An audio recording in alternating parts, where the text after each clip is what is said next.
Somewhere in history, a group of very important people gathered in a room, discussed a problem, and arrived at a solution so profoundly strange that centuries later we're still talking about it. Today we're examining some of those solutions, and by the end, you'll either have a newfound appreciation for modern lawmakers, or several new concerns about the old ones.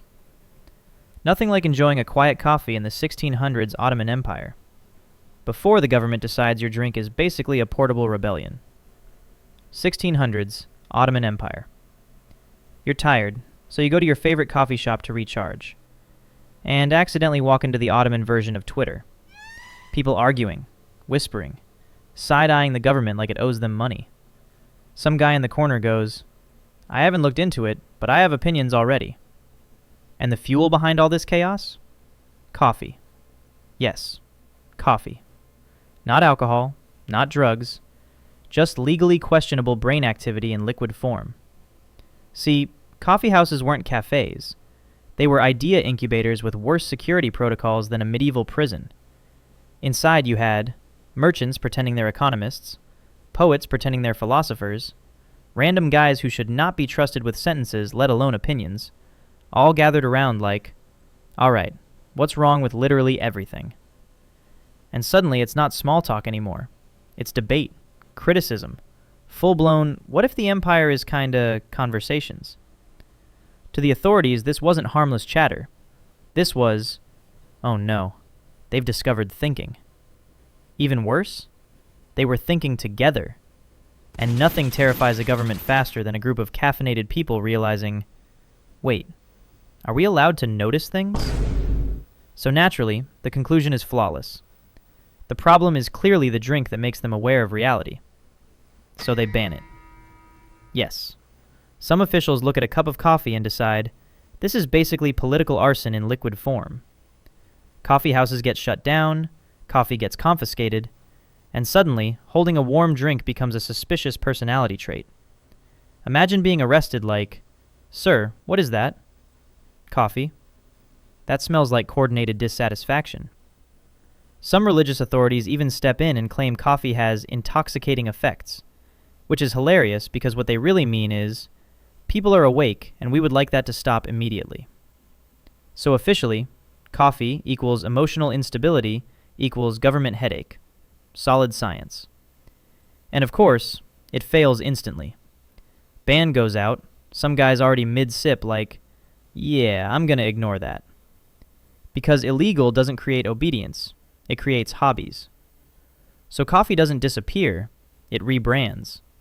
Now it's totally normal backroom hangouts where everyone goes quiet the second the door opens, because nothing suspicious is happening at all. Intense whisper circles where a guy leans in like he's revealing state secrets and just goes, "This coffee is incredible." Because apparently, the fastest way to make something important is to make it illegal. And suddenly, I drink illegal coffee isn't a habit, it's a personality. You're not a citizen anymore. You're that guy with forbidden bean juice and strong opinions. Basically, welcome to the underground caffeine resistance. Because banning coffee doesn't stop the conversation. It just makes everyone feel cooler while having it. So next time you're drinking coffee and complaining about something trivial, just remember, in the 1600s, that alone might have gotten you labeled as a national security concern with a caffeine dependency. You'd think after declaring war on coffee, history would calm down for a bit. It does not. Because in 1784, Britain, a man could wake up, buy a hat, and accidentally become part of the national budget. In 1784, the British government needed money. Shocking. Wars were expensive, the treasury was empty, and instead of cutting spending like reasonable people, they did what governments do best. Looked around the room and went, what are people enjoying right now?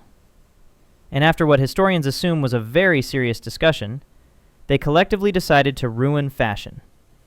Hats. Not land, not luxury estates, just hats. Because in 18th century Britain, a hat wasn't fashion, it was social armor. You didn't leave the house without one unless you wanted to be mistaken for a criminal, a philosopher, or worst of all, someone with questionable income and excellent dental bravery.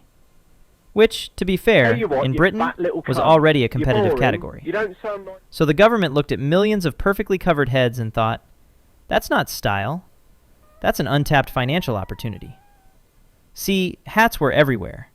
Big hats, small hats, unnecessarily dramatic hats that looked like they had opinions of their own. If you had a head, you had a hat. And if you had a hat, well, congratulations. You were now part of the economy. Because nothing says stable society like waking up one day and realizing your outfit has officially entered a financial relationship with the government. So they introduced the hat tax. And they didn't just gently suggest it. No, they went full administrative masterpiece. Every hat had to be sold by a licensed seller, have an official tax stamp inside, and exist in a state of complete bureaucratic approval, which means your hat needed documentation. Imagine buying a hat and the seller goes, do you want small, medium, or something that won't fucking legally implicate you? And yes, that does come with or without mild legal consequences. Because apparently in Britain, you couldn't trust a man's headwear unless it had paperwork. And if it didn't, well, now you're not just unfashionable, you're legally suspicious. Authorities could stop you, inspect your hat, and politely verify that your head was in compliance with the crown. If it wasn't, congratulations, you've just escalated into hat-related crime, which somehow involves fines, confiscation, and a deeply embarrassing conversation about your life choices. Fines could hit several shillings per hat, or even pounds if you faked the stamp, basically enough to financially ruin you for the crime of your hat looks suspiciously unapproved. Considering the average worker at the time earned only about 10 to 15 shillings a week. And if you thought, I'll just fake the stamp, congratulations. You have now escalated your situation into high-level hat crime, which is a sentence nobody expects to hear outside of a very specific courtroom. And naturally, people loved this. Just kidding. They absolutely did not. So what happens? People adapt. Some people stopped wearing hats entirely, which in 18th century Britain is the fastest way to become legally indistinguishable from a bad decision. Others reuse old hats like their family heirlooms of legal compliance. And then, of course, you get the professionals. The underground geniuses thinking, what if we simply forge the hat? Because nothing says rebellion like counterfeit headwear. At this point, hats aren't fashion anymore. They're a financial liability with a brim. And every purchase feels less like shopping and more like, hello, yes, I'd like one hat and minimal legal consequences, please. All because someone looked at a guy minding his business and thought, that headwear is taxable. Which really makes you wonder, if they had run out of hats, how long before they started taxing teeth?